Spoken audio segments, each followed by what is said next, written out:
There's a lot to digest and a lot of voices to be heard. Stick to the frequency that amplifies these voices, stories and reports that make the difference. This is Akojopo News, 88.7 FM.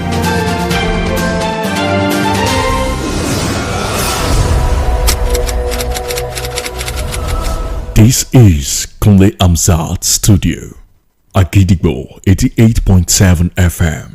Welcome to News Around the World.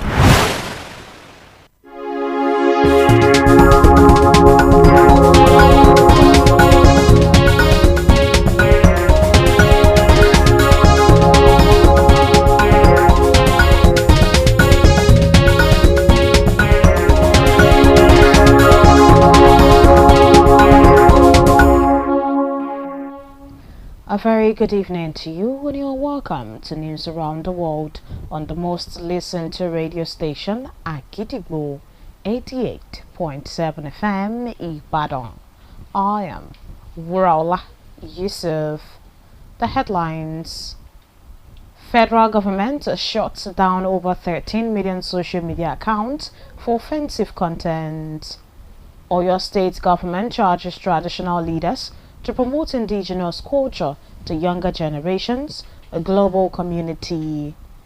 Peruvian woman accused of smuggling drugs in sex toy in Bali.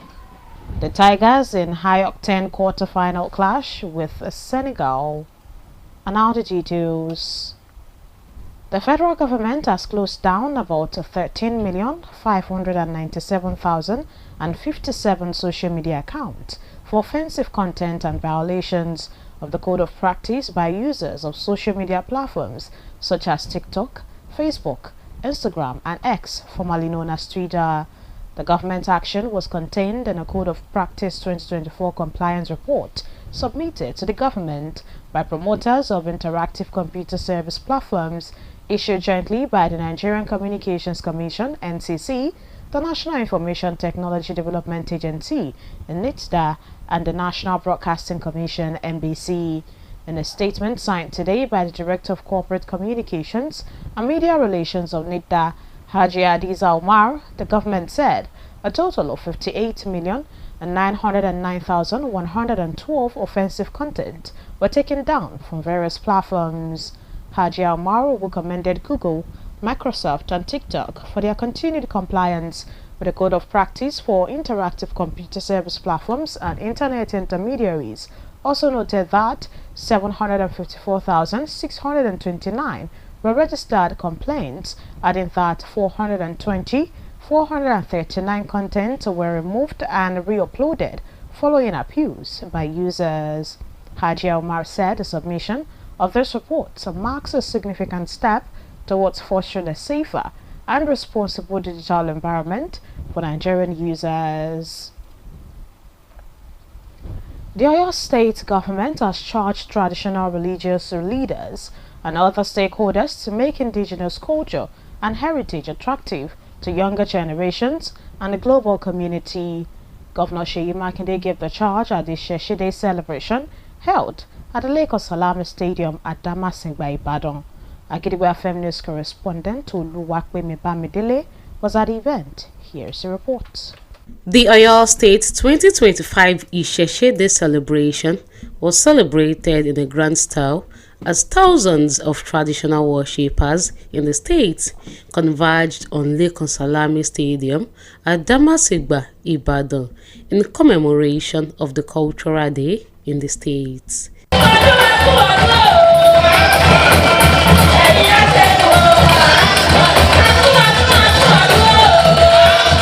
Addressing the indigenous faithful present at the event, the Oyo State Governor, Engineer Oluseyi Abiodun Makinde, charged traditional religious leaders and other stakeholders to work together to make indigenous culture and heritage more attractive and relatable to younger generations, while also projecting it positively to the global community.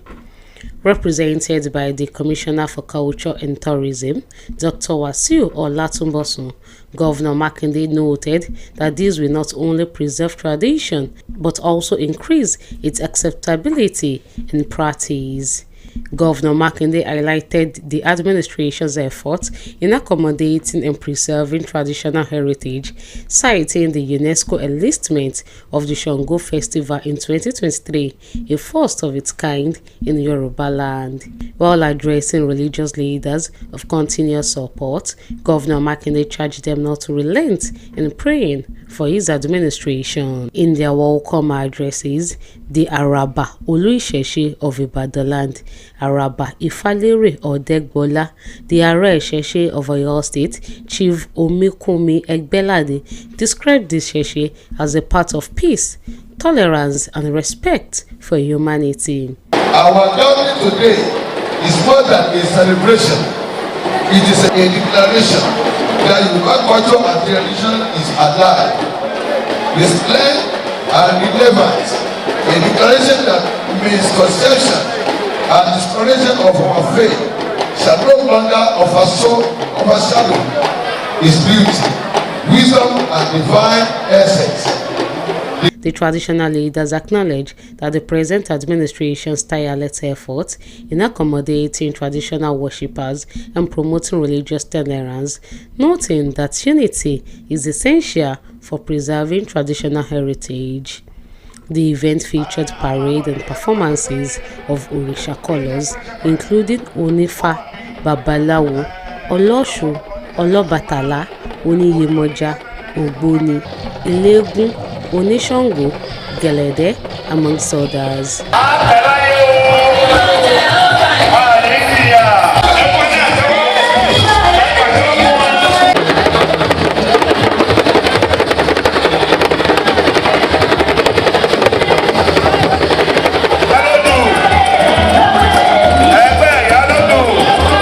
The event was attended by traditional rulers, politicians, government functionaries, and traditional worshippers across Oyo State.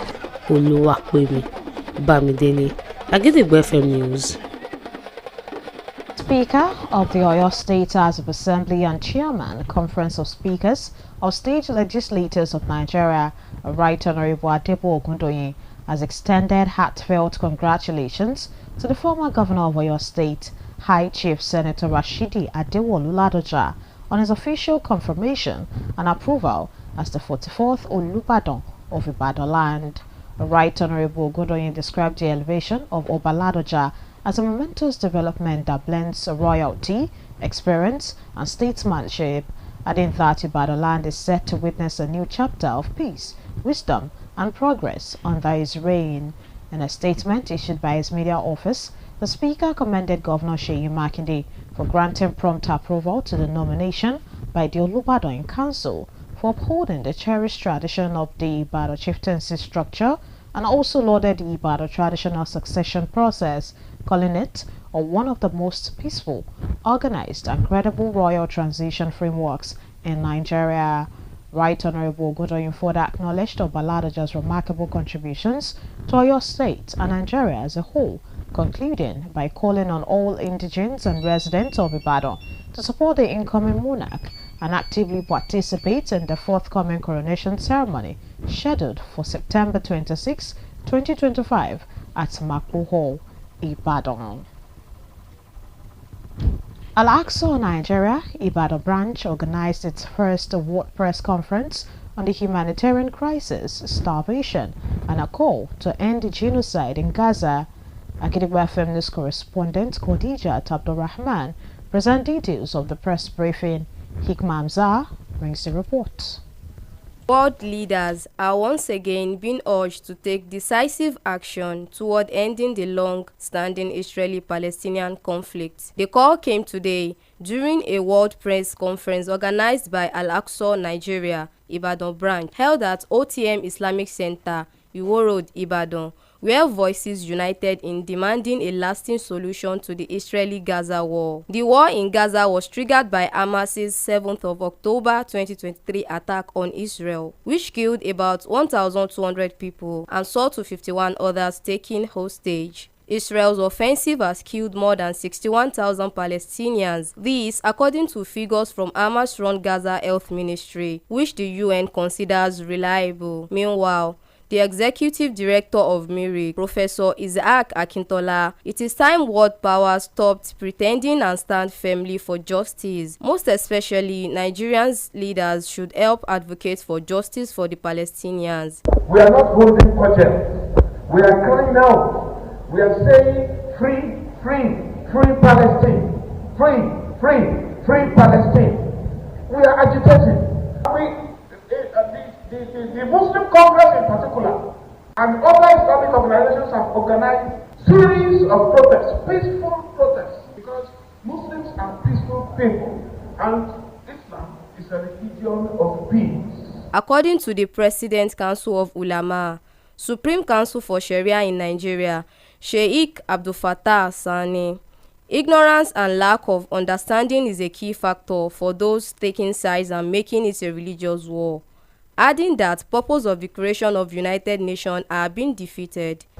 The purpose of creation of United Nations has been defeated based on these events in Gaza, that whole United Nations cannot stop a nation from massacring, from refusing human beings the basic right to life.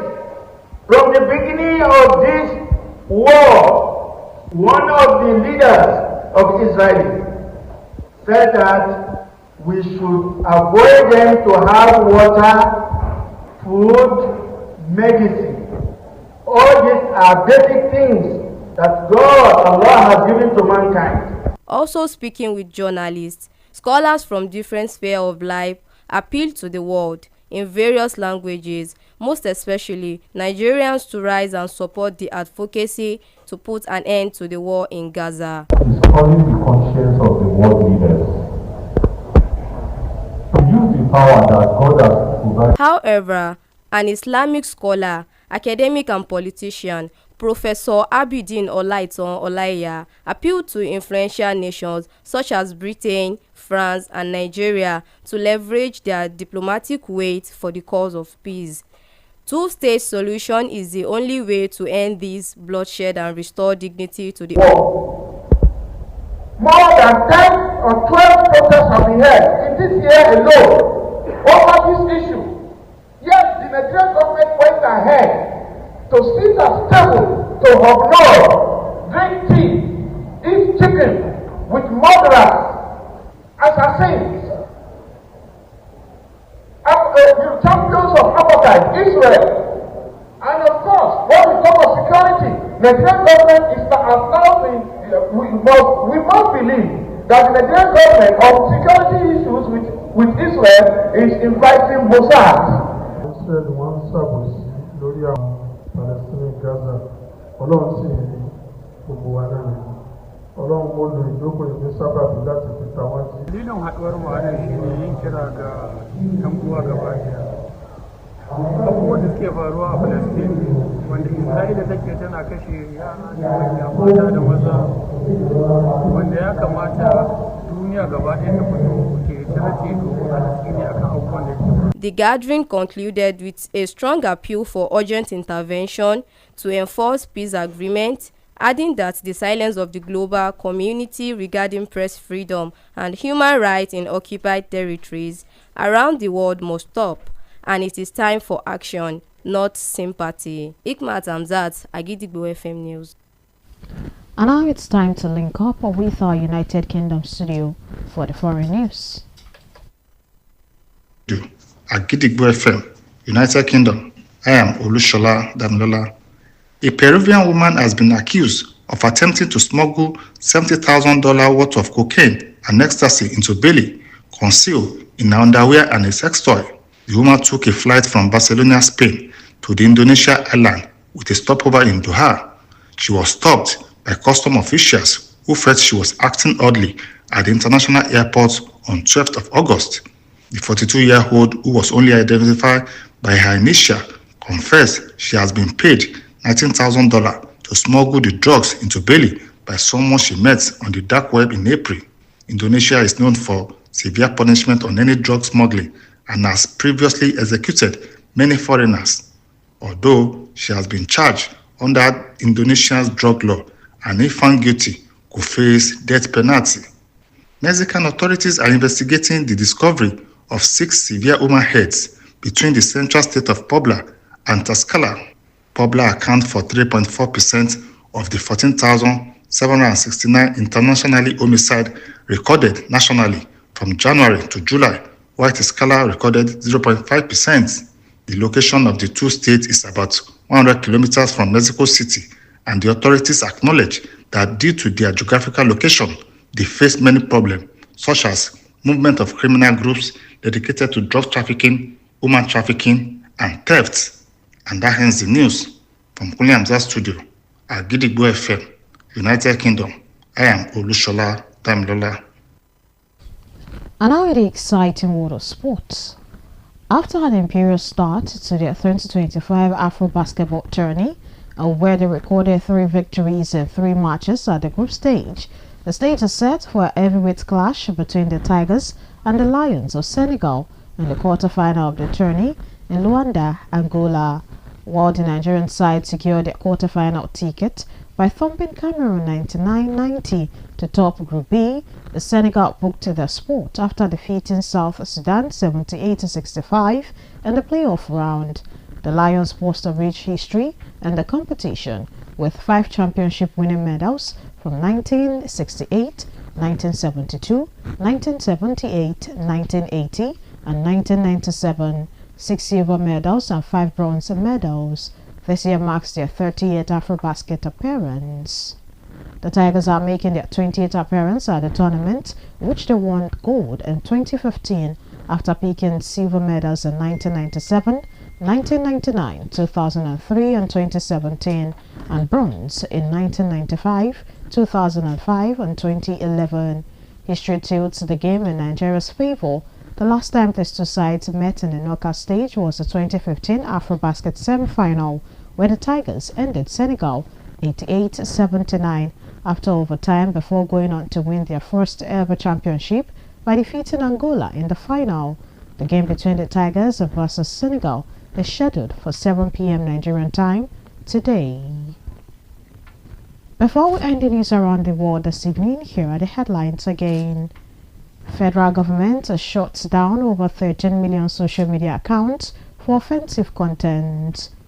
Oyo State government charges traditional leaders to promote indigenous culture to younger generations. Global community. Peruvian woman accused of smuggling drugs and sex toy in Bali. The Tigers in high-octane quarter-final clash with Senegal. And just before we finally leave, here is a quick tip. Tradition isn't old, it's gold. And with that, Agidigbo FM says, Happy Isheshi Day. And with that, we've come to the end of the news around the world on the most listened to radio station, Agidigbo 88.7 FM, Ibadan. I am Muraula Yusuf. Thank you for listening. Good evening. News is information, and information is power. At Agidigbo 88.7 FM, we bring the news from top to bottom. The Oyo State government has said the over 1.5 million out of school children. We give you reports from Oyo State. The Oyo State House of Assembly has called for thorough investigation. The Southwest in Nigeria and the rest of the world. Has clarified that the body did not receive any cash support from international development. Trust us to keep you informed every hour, every day. Agidigbo 88.7 FM, the people's voice. Lówe la lùlù Agidigbo, ọlọ́gbọ́n ló lè yẹ, àwọn òmùgọ̀ lè dámọ̀ jàlámọ̀. Iná tó dúró kò ní jọ́ sí, máa jàlá ló wálé wá rò. We're deep in the truth and culture to the core. Agidigbo 88.7 FM, the people's voice. Baba.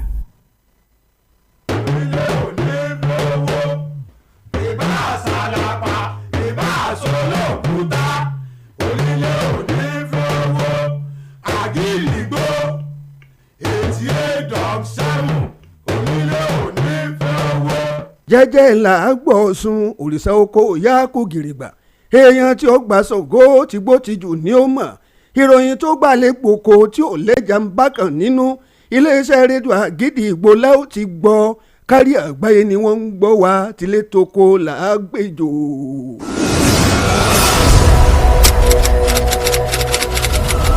This is Kunle Amzat Studio, Agidigbo 88.7 FM. Ẹ káàbọ̀ sórí àkójọpọ̀ ìròyìn. Níbo la ó ti gbọ́ Agidigbo? Níbo la ó ti gbọ́ Agidigbo? Ìròyìn lẹ́kùnrẹ́rẹ́ Agidigbo FM 88.7 la ó ti máa gbọ́. Ẹ káalẹ́ o.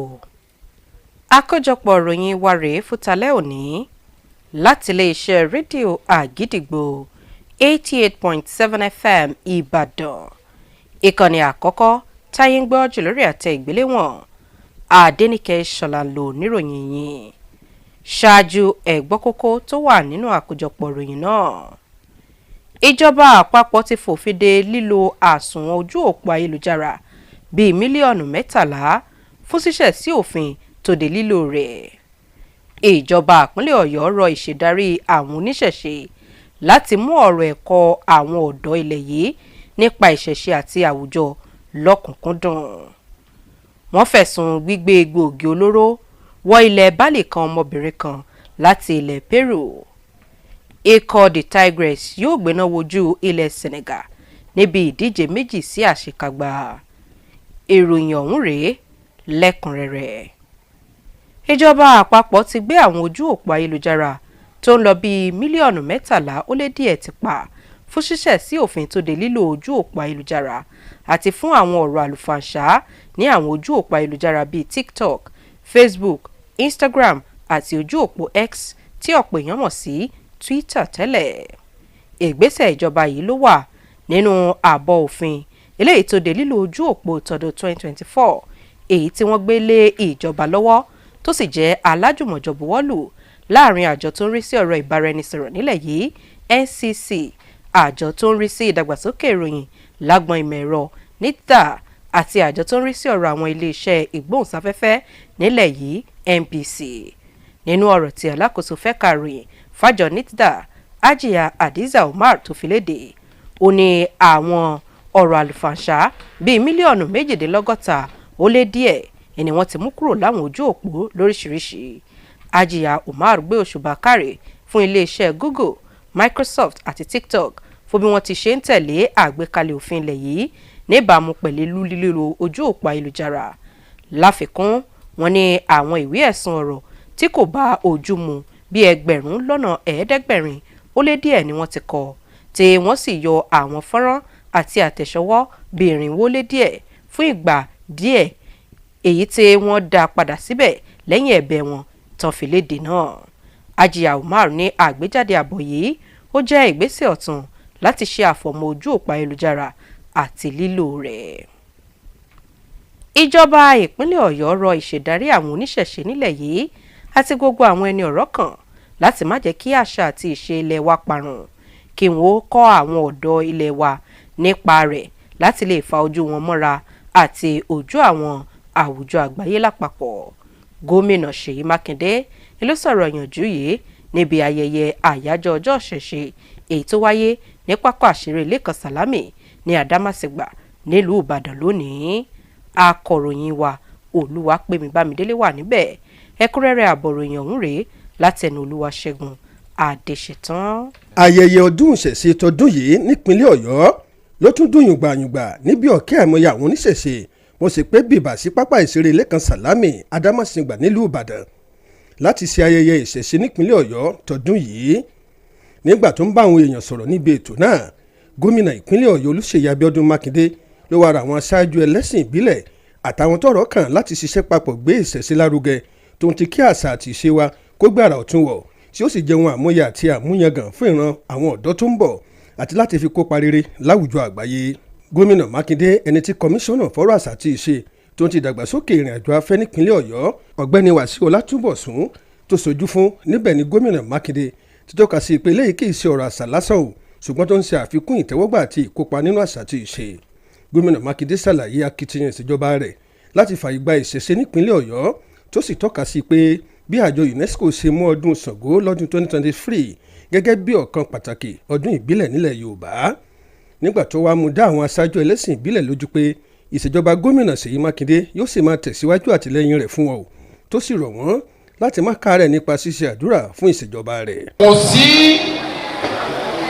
ọdún àṣà kankan tí UNESCO tó fọwọ́ sí. Ọ̀ṣun Òṣogbo kúfù bẹ̀ pléèsì ni wọ́n fọwọ́ sí, kì í ṣe ọdún yẹn.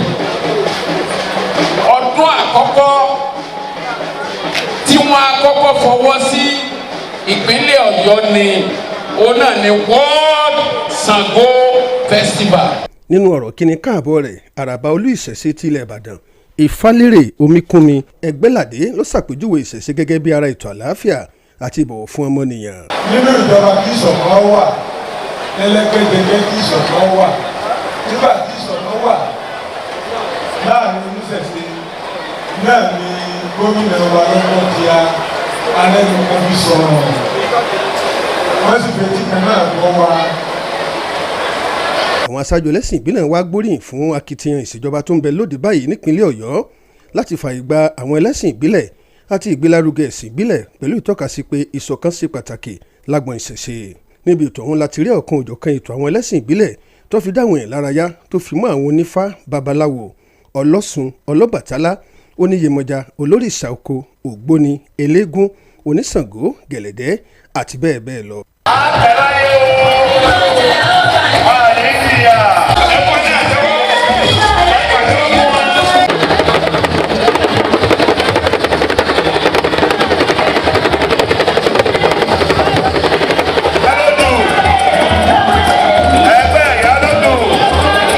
Níbi ètò náà la tún ti rí àwọn orí adé èèkàn olóṣèlú lọ́gàálọ́gàá lẹ́nu iṣẹ́ ọba àwọn ẹlẹ́sìn ìbílẹ̀ kárí ìpínlẹ̀ Ọ̀yọ́. Olúwaṣẹ́gun Adéṣetán ló ń jábọ̀ ròyìn fún iléeṣẹ́ rédíò Àgídìgbò. Adarí ilé ìgbìmọ̀ asòfin ìpínlẹ̀ Ọ̀yọ́ tó tún jẹ́ alága àgbáríjọpọ̀ ìgbìmọ̀ àwọn adarí ilé ìgbìmọ̀ asòfin nílẹ̀ yìí Right Honourable Adébọ̀ Ògúndòyìn ó ti ránṣẹ́ ìkíni kú oríire sí gómìnà ìpínlẹ̀ yìí tẹ́lẹ̀ ọba sẹ́nitọ̀ Rashidi Adéwọ̀lú Ládọjà lórí ìfimúlẹ̀ àti ìbuwọ́lù rẹ̀ gẹ́gẹ́ bí Olúbàdàn ilẹ̀ Ìbàdàn ẹlẹ́ẹ̀kẹrìnlélógójì. Right Honourable Adébọ̀ Ògúndòyìn ó ṣàpèjúwe àgbéga èyí tó bá ọba Ládọjà gẹ́gẹ́ bí ìdàgbàsókè ńlá tí àsìkò ọ̀tun sì ti dé fún ilẹ̀ Ìbàdàn èyí tí yóò mú àlàáfíà, ọgbọ́n àti tẹ̀síwájú wá. Nínú ọ̀rọ̀ eléyìí tí ọ́fíìsì ìròyìn rẹ̀ fi léde, adarí ilé ìgbìmọ̀ asòfin ọ̀hún ó tún gbé òṣùbà káre fún gómìnà Ṣèyí Mákindé fún ìjànlóǹtẹ̀ ní kíákíá lẹ́yìn tí àwọn ìgbìmọ̀ àfọ̀bàjẹ́ Olúbàdàn tí wọ́n ti fi ó kọ ọba tuntun náà ṣọwọ́ ní ìbámu pẹ̀lú ìlànà oyè jíjẹ nílẹ̀ Ìbàdàn èyí tó ní olọ́lá làáfíà láì mú wàhálà lọ́wọ́. Síwájú sí Right Honourable Adébọ̀ Ògúndòyìn ó túbọ̀ gbé oríyìn fún ọba Ládọjà fún àwọn iṣẹ́ ìdàgbàsókè tó ti ṣe nípínlẹ̀ Ọ̀yọ́ àti orílẹ̀-èdè Nàìjíríà lápapọ̀. Ó wá rọ̀ gbogbo àwọn ọmọ bíbí àti olùgbé ilẹ̀ Ìbàdàn láti fọwọ́sowọ́pọ̀ ṣàtìlẹ́yìn fún orí adé tuntun tó ń bọ̀ náà láti kópa nínú ayẹyẹ ètò ìgbadé rẹ̀ èyí tí yóò wáyé lọ́jọ́ 26 oṣù kẹsàn-án ọdún yìí ní gbọ̀ngàn Mọ̀pó nílùú Ìbàdàn.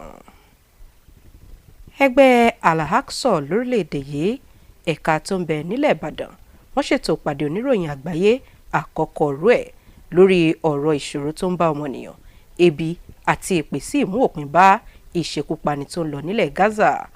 Akọ̀ròyìn wa Khadijat Abdulrahman ó wà níbi ìpàdé oníròyìn ráńpẹ́ náà. Ẹ̀kúnrẹ́rẹ́ àbọ̀ròyìn ọ̀hún rèé látẹnu Túndé Fálọlá.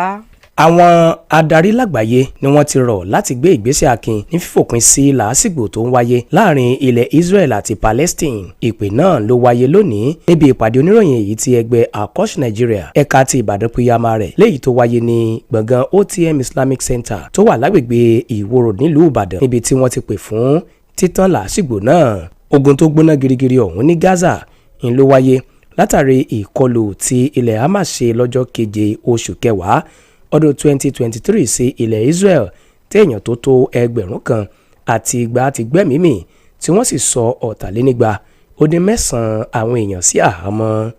Ìkọlù tí ilẹ̀ Israel ṣe ń ló mú ẹ̀mí èèyàn tó tó 61 ọmọ ilẹ̀ Palestine lọ, gẹ́gẹ́ bí àkọsílẹ̀ iléeṣẹ́ elétò ìlera ilẹ̀ Gaza tí àjọ ìṣọ̀kan àgbáyé United Nations sọ pé bẹ́ẹ̀ lórí. Ẹ̀wẹ̀, adarí ẹgbẹ́ Murik ọ̀jọ̀gbọ́n Isiaq Akintola lòun náà ṣàlàyé pé ó ti tó àkókò fáwọn adarí orílẹ̀-èdè gbogbo láti pawọ́pọ̀ dúró fún òdodo, pàápàá jùlọ kílẹ̀ wa Nàìjíríà dúró fún òdodo fún ilẹ̀ Palestine. Gẹ́gẹ́ bí adarí ìgbìmọ̀ ulama ti Syria nílẹ̀ yìí Sheikh Abdul Fattah Thani ti sọ, ó ṣàlàyé pé àìní ìmọ̀ kíkún àti òye tó pé ló ṣokùnfà bí àwọn orílẹ̀-èdè méjèèjì ti ṣe ń forí gbárí, tó sì ṣàlàyé pé èrèdí ìdásílẹ̀ àjọ ìṣọ̀kan àgbáyé United Nations ni ò ṣiṣẹ́ rárá. Àwọn ìkankan tí wọ́n bá àwọn oníròyìn wa sọ̀rọ̀ náà ṣàlàyé ìhà tí wọ́n kọ sí ọ̀rọ̀ náà lẹ́yà àti èdè gbogbo, tí wọ́n sì rọ ilẹ̀ wa Nàìjíríà láti pè fún fífòpin sí ogun náà èyí tó ń lọ ní Gaza. Ẹ̀wẹ̀, ọ̀jìnì onímọ̀ nípa ẹ̀sìn Islam kan àti olóṣèlú ọ̀jọ̀gbọ́n Abidin Ọláìtàn Ọláyà rọ àwọn orílẹ̀-èdè tó nífọ̀n lẹ́ẹ̀kanná bíi ilẹ̀ Britain, ilẹ̀ France àti ilẹ̀ wa Nàìjíríà láti pè fún àlàáfíà. Níbi ìpéjọpọ̀ náà ni wọ́n ti pè fún ìdásí alálàáfíà tí ó sì ṣàlàyé pé bí àwọn orílẹ̀-èdè àgbáyé ti ṣe bùkẹ́díwọ́ ní ọ̀dára tó, tí àsìkò àti gbé ìgbésẹ̀ lórí ọ̀rọ̀ náà sì ti tó báyìí. Túndé Fálọlá ló ń jábọ̀ ròyìn fún iléeṣẹ́ Àgídìgbò FM. Ní báyìí ẹ jẹ́ ká darapọ̀ mọ́ oníròyìn wa nílùú London lórílẹ̀‐èdè United Kingdom fún ìròyìn ilẹ̀ òkèèrè. Ìròyìn rèé láti Àgídìgbò studio ẹ̀ka ti United Kingdom. Ọdúnayọ̀ Ògúnládé ni oníròyìn yín. Ọwọ́ ti bá obìnrin kan tó jẹ́ ọmọ orílẹ̀‐èdè Peru lásìkò tó ń gbìyànjú àti gbé egbògi olóró cocaine wọ Bali lórílẹ̀‐èdè Indonesia. Ìròyìn fìdí rẹ̀ múlẹ̀ pé ọmọbìnrin náà tí wọn kò dárúkọ rẹ̀ ló gbé egbògi olóró tó wò rẹ̀ tó $70,000. Ẹ̀wẹ̀, níṣe làwọn ẹ̀ṣọ́ aṣọ́bodè náà dá dúró lẹ́yìn tí wọ́n fura sí ìrìn ẹsẹ̀ rẹ̀. Lásìkò tí wọ́n ń ṣàyẹ̀wò fún un ni wọ́n rí i pé ó gbé egbògi olóró náà sábẹ́ aṣọ àwọ̀tẹ́lẹ̀ rẹ̀. Lójú ẹsẹ̀ ni wọ́n ké sí àwọn ọlọ́pàá ní Doha, níbi tí ọkọ̀ òfurufú tó wọ̀ láti Barcelona ti dúró fún sáà díẹ̀. Nígbà tí wọ́n ń fọ̀rọ̀ wá lẹ́nu wò, ó ṣàpàtẹnujọ́ pé ẹnìkan tóun pàdé lórí ẹ̀rọ ayélujára dark web ló bẹ̀ òun níṣẹ́ náà, tó sì fún òun ní $19,000 gẹ́gẹ́ bí owó iṣẹ́ kó tó di pé ọ̀pálábá rẹ̀ ségi lọ́jọ́ 12 oṣù kẹjọ. Ní báyìí, obìnrin náà ẹni ọdún 43 ti wà lákọlò àwọn agbófinró níbi tó ti ń dúró de ìgbẹ́jọ́ rẹ̀. Àwọn aláṣẹ orílẹ̀-èdè Mexico ti bẹ̀rẹ̀ ìwádìí látàrí bí wọ́n ṣe rí orí àwọn ènìyàn 6 tí wọ́n pa nípakúpa lẹ́kùn àárín gbùngbùn ìpínlẹ̀ Puebla àti Tlaxcala. Nígbà tí wọ́n ń ṣàlàyé ọ̀rọ̀ náà sójú òpó ìkànnì ìbánidọ́rẹ̀ẹ́ X, wọ́n sọ di mímọ̀ pé àwọn orí tí wọ́n rí ọ̀hún jẹ́ ti àwọn ọkùnrin, bó tilẹ̀ jẹ́ pé ìpani nípakúpa kò ṣẹ̀ṣẹ̀ máa wáyé láwọn ìpínlẹ̀ kan lórílẹ̀‐èdè Mexico. Ẹ̀wẹ̀, àwọn aláṣẹ náà gbà pé àwọn ìpínlẹ̀ méjì náà ń kojú ìpèníjà léyìí tó ń fún àwọn jàǹdùkú láàyè láti máa gbé gbogbo olóró kọjá lágbègbè náà, tí wọ́n sì tún wo àwọn ìwà burúkú míì. Ìjọba ti wá pinnu láti ṣe ìwádìí ọ̀rọ̀ náà débi tó lápẹẹrẹ. Kò ní jù báyìí lọ láti iléeṣẹ́ rédíò Àgídìgbò ẹ̀ka ti United Kingdom. Ọdúnayọ̀ Ògúnládé ni oníròyìn. Ẹ káàbọ̀ padà lẹ́ka eré ìdárayá. Ìbẹ̀rẹ̀ ìrìn àjò ìdíje eré bọ́ọ̀lù aláfọwọ́jù sápẹ̀rẹ̀ ilẹ̀ adúláwọ̀ tọdún yìí ó bá àwọn ikọ̀ The Tiger lákọ̀ pẹ̀lú àkọsílẹ̀ àṣeyọrí ní ìgbà 3 ìdíje wọn. Ìgbáradì ti ń lọ fún ìdíje méjì tó kángun sí àṣekágbá èyí tí yóò wáyé láàrin ikọ̀ The Tiger ti orílẹ̀-èdè yìí àti Lions ti ilẹ̀ Senegal ní Luanda nílẹ̀ Angola. Àwọn ikọ̀ ti orílẹ̀-èdè wa Nàìjíríà wọ́n ní àǹfààní sí ego tí wọ́n wọ̀ yìí pẹ̀lú àmì ayò 99 láàrin eléyìí tí wọ́n fi ẹ̀yìn ilẹ̀ Cameroon janlẹ̀, nígbà tí ilẹ̀ Senegal tí wọ́n rí pò mú látàrí bí wọ́n ti fẹ̀yìn South Sudan janlẹ̀ pẹ̀lú àmì ayò 62 Àwọn ikọ̀ Lions wọ́n ti fi ìtàn lóríṣiríṣi balẹ̀ pẹ̀lú ife ilẹ̀ adúláwọ̀ ìdíje náà tí wọ́n ti gbà ní ìgbà 5. ọdún 1968, 1972, 1978 àti 1997. Ìgbà ọgbọ̀n eléyìí tí wọn yóò máa kópa rèé. Ìgbà ogún rèé tí àwọn ikọ̀ the Tigers ti orílẹ̀-èdè yìí yóò máa farahàn tí wọ́n sì ti gba góòlù lọ́dún 2015 pẹ̀lú silver lọ́dún 1997, 1999, 2003 àti 2017 pẹ̀lú idẹ lọ́dún 1995, 2005 àti 2011. Kí n tó dánu dúró lórí àkójọpọ̀ ìròyìn wa tálẹ́ òní, ẹ gbọ́ kókó inú rẹ̀ lẹ́ẹ̀kan sí i. Ìjọba àpapọ̀ ti fòfin de lílo àsùnwọ̀n ojú òpó ayélujára bíi mílíọ̀nù 13 fún ṣíṣẹ̀ sí òfin tó de lílo rẹ̀. Ìjọba ìpínlẹ̀ Ọ̀yọ́ rọ ìṣèdarí àwọn oníṣẹ̀ṣe láti mú ọ̀rọ̀ ẹ̀kọ́ àwọn ọ̀dọ́ ilẹ̀ yìí nípa ìṣẹ̀ṣe àti àwùjọ lọ́kùnkúndùn. Wọ́n fẹ̀sùn gbígbé egbòogi olóró wọ ilẹ̀ Bali kan ọmọbìnrin kan láti ilẹ̀ Peru. Ikọ̀ the Tigers wọn yóò gbéná wojú ilẹ̀ Senegal níbi ìdíje méjì sí àṣekágbá. Láti fi ohunkóhun tó wà létí lórí ìròyìn àti ìṣẹ̀lẹ̀ gbogbo, ẹ lè pe yàrá ìròyìn wa lórí 07087144865 tàbí ẹ fi àtẹ̀jíṣẹ́ yín ṣọwọ́ sórí @agidigbo887fm.com.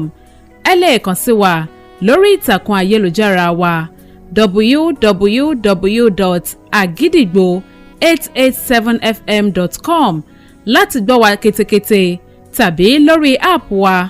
Ẹ lọ sórí Google Play Store kí ẹ download Agidigbo 88.7 FM app. Ẹ wá wa lọ sórí ìtàkùn abánidọ́rẹ̀ẹ́ Facebook Agidigbo 88.7 FM àti abánidọ́rẹ̀ẹ́ Instagram @Agidigbo 887 FM. Bákan náà ẹ̀wẹ̀, ẹ lè darapọ̀ mọ́ wa lójú òpó YouTube wa Agidigbo 887 FM. Ìṣẹ̀ṣe di ọwọ́ gbogbo wa. Ẹ má jẹ́ kí ìṣẹ̀ṣe ó parẹ́ o. Iléeṣẹ́ Agidigbo FM ló ń kí gbogbo wa wípé a kú àyájọ́ ọjọ́ ìṣẹ̀ṣe. Ó pín àkójọpọ̀ ìròyìn wa rèé fún talẹ́ òní láti iléeṣẹ́ rédíò Agidigbo 88.7 FM Ìbàdàn. Ìkànnì àkọ́kọ́ táyé ń gbọ́ jù lórí àtẹ ìgbéléwọ̀n. Ìyókù tó di lọ́la fún àkọ́tún ìròyìn. Adéníkẹ́ Ṣọlá ló ti ń ròyìn. Àní sùúrà wa o. Níbo la ó ti gbọ́ Agidigbo? Níbo la ó ti gbọ́ Agidigbo? Ìròyìn lẹ́kùnrẹ́rẹ́ Agidigbo FM 88.7 la ó ti máa gbọ́. Bí jẹjẹrẹ ti jẹgi tó dáa nínú oko tí sọ ọ́ dìdàkudà.